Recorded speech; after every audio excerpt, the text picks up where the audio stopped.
So far in this series, we've looked at helping learners notice language, making it easier to process language, modelling it through interaction, and creating opportunities for learners to use it. But there's one more piece that gets overlooked. Because even when learners notice language, even when they understand it, and even when they use it, doesn't mean they've learnt it. Language doesn't stick after one lesson, and I think this is something we sometimes underestimate. Learners might use a word or structure today, and then tomorrow it's gone. Not because they weren't paying attention, but because language needs time and repeated exposure to move into the long-term memory. My name's Jane Maria Harding-Rosa from Enriching ELT. So in this video, I want to share a few small teacher moves that help language move from exposure to use over time. Again, without adding extra work. So first we need to recycle language across lessons. One of the most powerful things we can do is bring language back, not just within one lesson, but across different lessons and subjects. So for example, you introduce passive forms in science. The solution is heated to 100 degrees. Then later in geography, rice is grown in warm climates.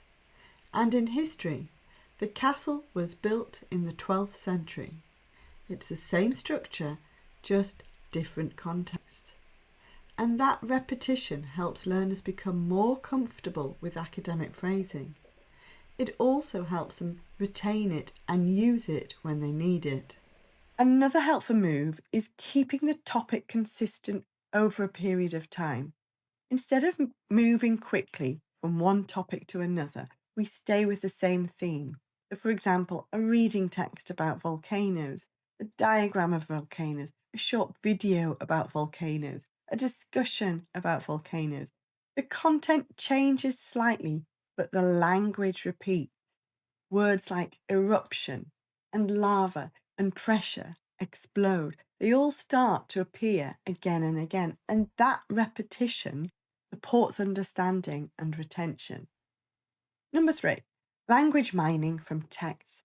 After reading or listening, we often check understanding, but we don't always go back and look at the language inside the text, and that's a missed opportunity.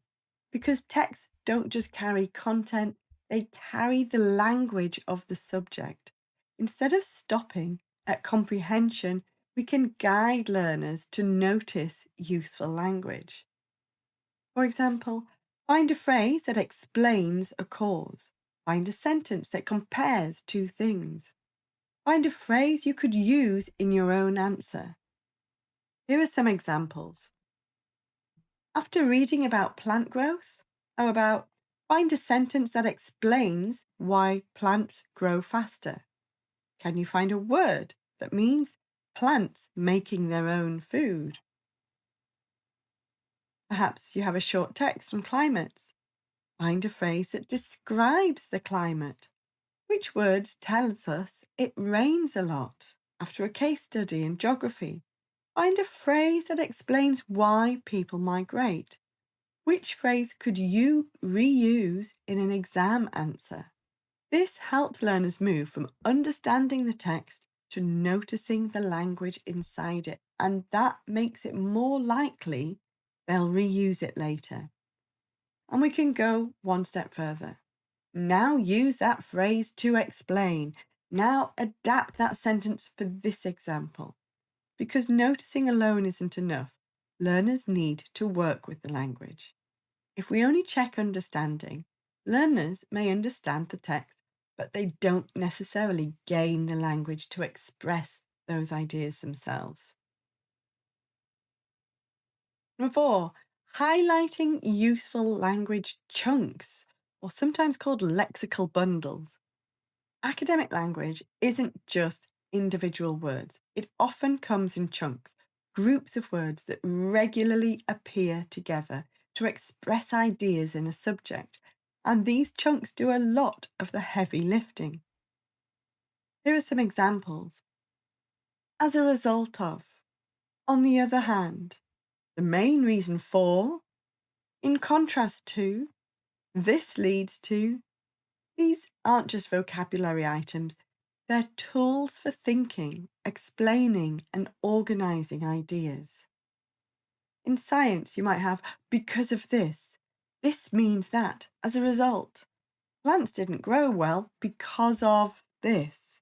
When these chunks appear in a text, in a student answer, or in your own modelling, we highlight them, we repeat them, we draw attention to them, not just the key word, but the whole phrase.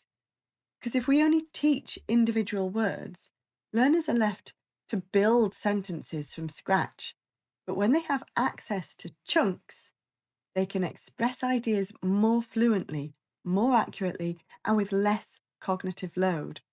Fluency doesn't come from knowing more words. It comes from having language ready to use.